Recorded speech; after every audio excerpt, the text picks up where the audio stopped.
Okay, let's talk about how we can use this highest common factor to help with factoring. So you will recall from previous work the distribution law.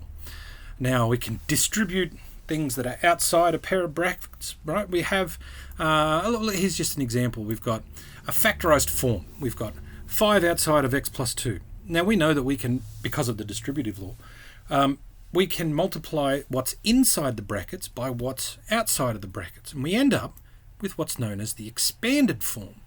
And we've done a fair bit of this using the distributive law. I don't know why I wrote distribution law. Distributive is a better word. Distributive law. So it is about distribution, I guess. So I guess you could leave it like that, but I think this is distributive law. So we've done this lots, multiplying out brackets. Well, today we're going to talk about the reverse. We're going to go from the expanded form and we're going to end up with the factorized form. So let's think about this. What do we actually do when we are doing the distributive law?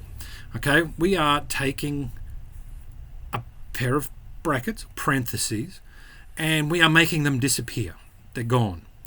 We're taking a number out the front and we are multiplying it by each of the terms inside of the brackets. So obviously, when we go to the expanded form, we start here and go back in this direction. We're going to put some brackets back, and we're also going to end up with some sort of factor on the outside of the brackets.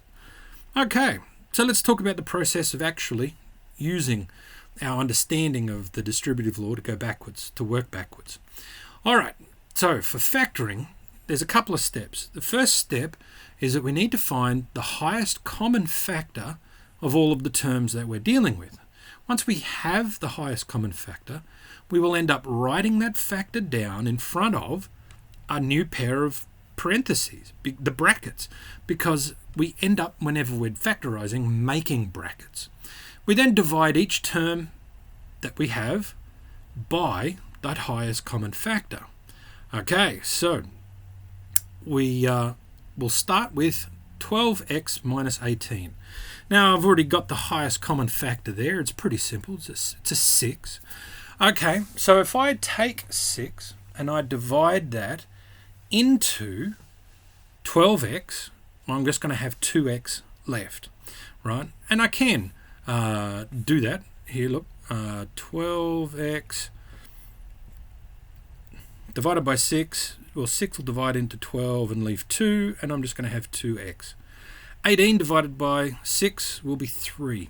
So when I write this, I'm going to end up with 6, and you'll notice I had to write some brackets, right? Whenever we're factorizing, we always make brackets, and I'm going to have 6 outside of 2x minus 3, which are in brackets. Okay, so that seems pretty simple.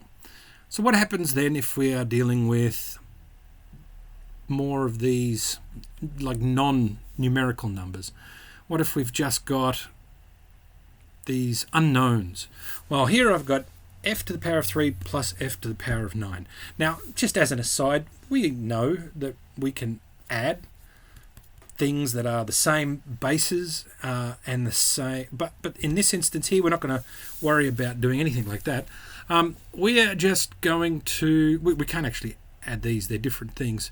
If they were being multiplied, there's a different sort of story, I guess. We're going to think about, well, what's the highest common factor here? We want to actually factorize this. Well, the highest factor of both of them is f to the power of 3. So, this one I haven't got filled out. I'll fill this out as we go. So, I know that I have to write my factor on the outside of the brackets. The highest common factor will be f to the power of 3. All right, so f to the power of 3 divided by f to the power of 3, because you've got to divide each of the terms, each of these terms that we have, by what we put outside of the brackets.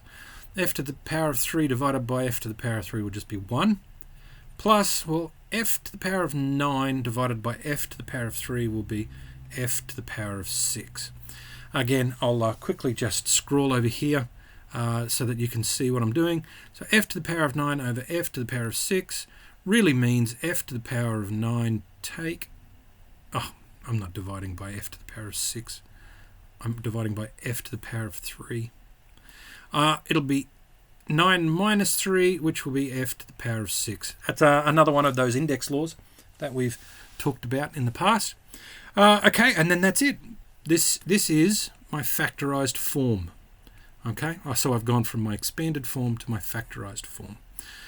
We'll do one last example because these can be, they can get kind of biggish, I guess. Or there's a bit of thinking involved in some of them.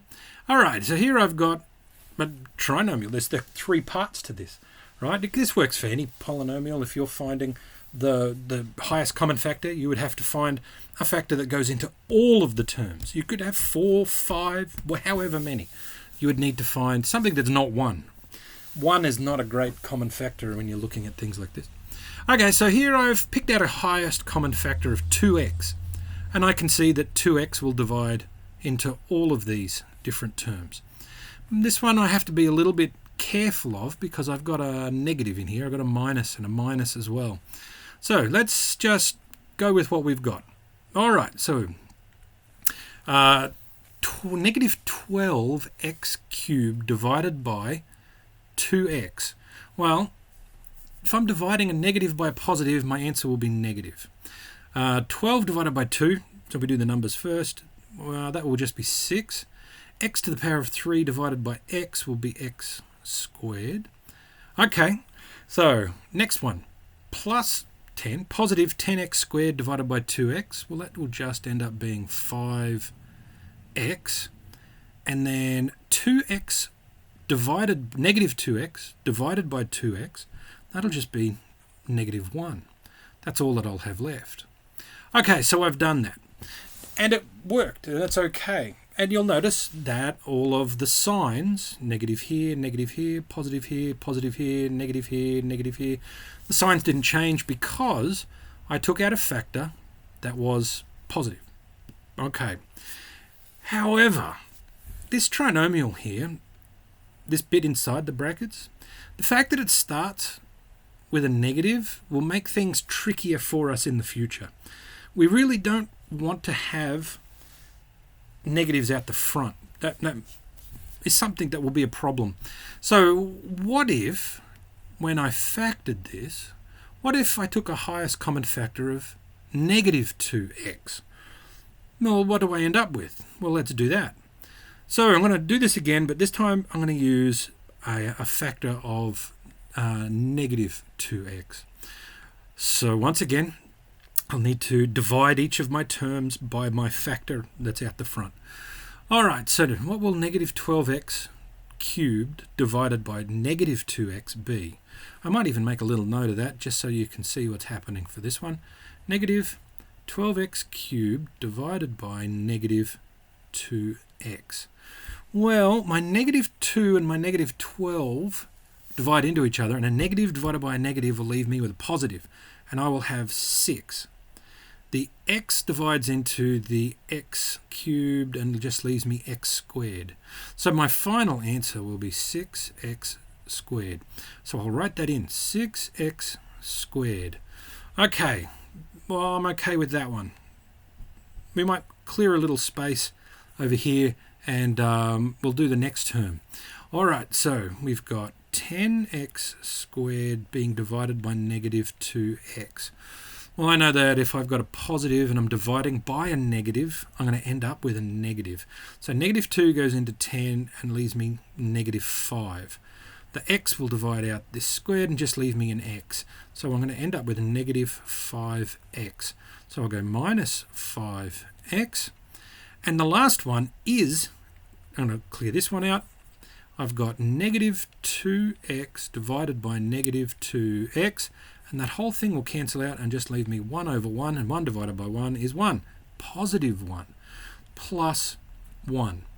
Okay, so I want you to please note that when I had a positive out the front as a factor, none of the signs on my terms changed. But when I have a negative outside as a factor, all of the signs changed. They all swapped. I went from negative 6x squared to just 6x squared. Positive 5x to negative 5x. -1 to +1. So if your factor that you're taking out, if your highest common factor is a negative, then you have to be very, very careful that you're getting the signs correct.